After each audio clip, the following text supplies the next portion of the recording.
भाई जो गुरु वचन पे डट गए, कट गए फंद 84 के। अरे दो योद्धाओं में लड़ाई छिड़ी हुई है ब्रह्मांड में, काल और दयाल। तुम तो काल के पक्ष में खड़े हो, नाम ले रहे हो दयाल का और काम कर रहे हो तुम काल का। तो क्या कह रहे हैं गुरुदेव भगवान कि गुरु को प्रसन्न करना पड़ेगा, गुरु की मेहर के बिना बात नहीं बनेगी। मां इस मानव शरीर वाली काया में सच भक्ति करने से प्राप्त होगा, और नाम लेने के बाद भी आपको मेहर ग्रेस मार्ग की जरूरत पड़ती है। ग्रेस मार्ग, वो गुरु के प्रति आपका भाव जितना जैसा होगा उससे आपको राहत मिलेगी। वो गुरु जी के प्रति जैसा आपका भाव होगा उसी अनुसार आपको राहत मिलेगी। और हमने तो 100 का 100% भाव अपने गुरु जी के प्रति करना है, और कोई है ही नहीं गुरु के अलावा। हम सत्सेवकों के पास में गुरु के अलावा कोई है ही नहीं पूजने के लिए। हम ना तो जून के महीने में उस नकली कबीर का, नकली दाढ़ी मूंछ वाली मुर्दा फोटो का कबीर प्रकट दिवस मनाते, ना हम गरीबदास जी का बोध दिवस मनाते। तो हमारे पास है क्या और पूजने के लिए? ना हम अयोध्या में जाके कोई भंडारा लगाते काल पुजारियों के लिए, ना हम 2 कोटी के राजनेताओं की रैलियों में धक्के खाते, ना हम किसी जाटों के या किसी और समाज के आरक्षण में जाके बैठते, ना हम गुंडों की सीबीआई जांच का समर्थन करते, ना हम आज किसी कुपात्र को ज्योति पाठ और दान का पैसा दे रहे, ना हम दुनिया भर का आडंबर आश्रम खोल के कर रहे। तो हमारे भाव जाएंगे कहां? एकमात्र हमारे गुरुजी के प्रति। तो full to full grace mark, full to full grace mark आज केवल सत्सेवक भाई बहन प्राप्त कर रहे हैं अपने गुरुदेव भगवान की मेहर। ये मेहर क्या होती है और कैसे काम करती है, क्या बताया गुरुदेव भगवान ने। ऐसे बात नहीं बनेगी आश्रम में चले गए, लड्डू जलेबी खा के आ गए, वहां पर लैट्रिन करके आ गए, वो मिट्टी के गाय और गधे देख देख के आ गए, राजनेताओं की रैलियों में धक्के खा लिए, हो गया मोक्ष। शौपन में भी नहीं है। गुरु की मेहर चाहिए, मेहर। और मेहर क्या होती है सुन लो।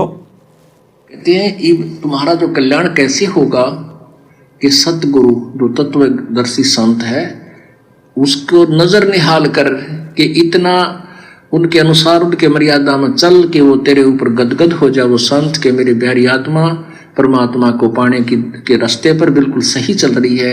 तो अंदर से जो एक हिलोर आती है संत के अंदर से, जिस भक्त की, जिस बहन भाई की क्रियाओं से जो प्रसन्न हो जाता है कि सही मर्यादा में चला, तो वो जो एक रजा आती है उसके बाद फिर एक उसके प्रति एक कसक जाती है कि बहुत अच्छी, और परमात्मा अपने बच्चे पर मेहर रखना, ऐसे ही चले।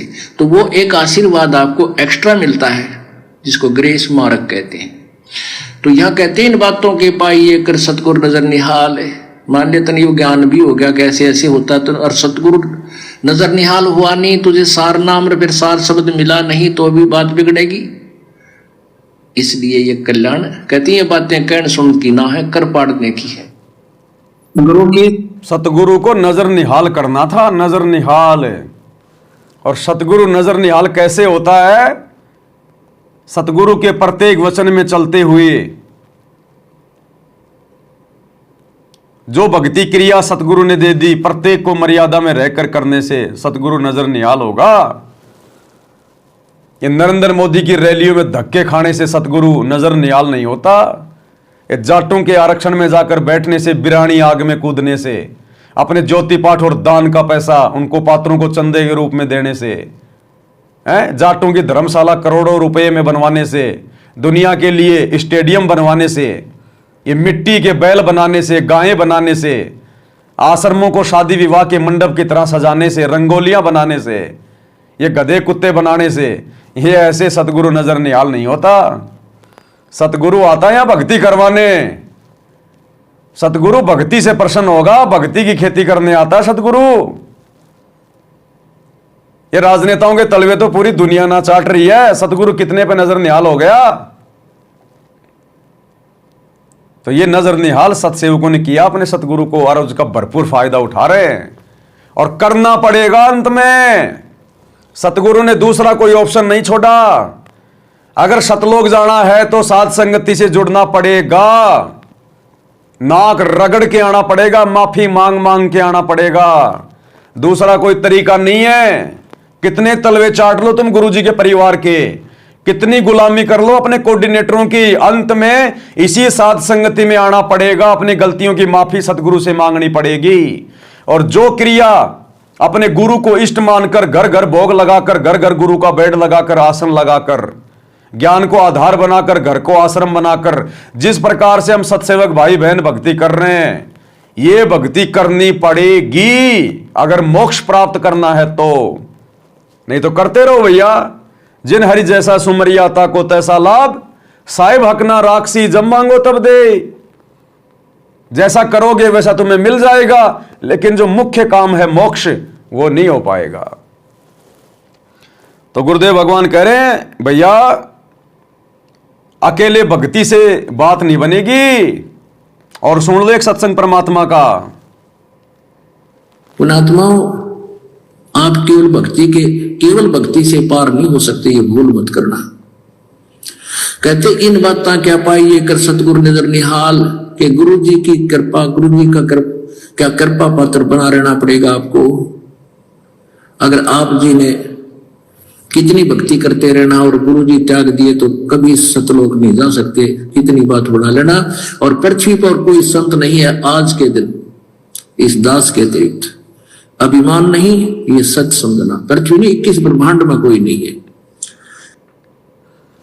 तो अब ये क्या बताते हैं, गुरु को त्यागना मात्र ये नहीं होता कि हमने गुरु जी का नाम छोड़ दिया, गुरु जी की भक्ति छोड़ दी। नहीं, गुरु भी बना रखा है, और गुरु ने जो मर्यादा दी है उन मर्यादाओं को तोड़कर यदि हम भक्ति का भी दिखावा कर रहे हैं तो भी गुरु जी को त्यागना है, त्यागना। आपका रोग नहीं कटेगा। अरे आप डॉक्टर की गोली दवाई भी खा रहे हो, यानी आप गुरु जी की भक्ति भी कर रहे हो, और आपने डॉक्टर के जो परहेज हैं वो आपने तोड़ दिए। कितनी गोली दवाई खा लो, रोग नहीं कटेगा। भाई जो गुरु बचन पे डट गे, कट गे फंद 84 के, कट गे फंद 84 के, कट गे फंद 84 के। भाई जो गुरु बचन पे डट गे, कट गे फंद 84 के, कट गे फंद 84 के, कट गे फंद 84 के। भाई जो गुरु बचन पे डट गे,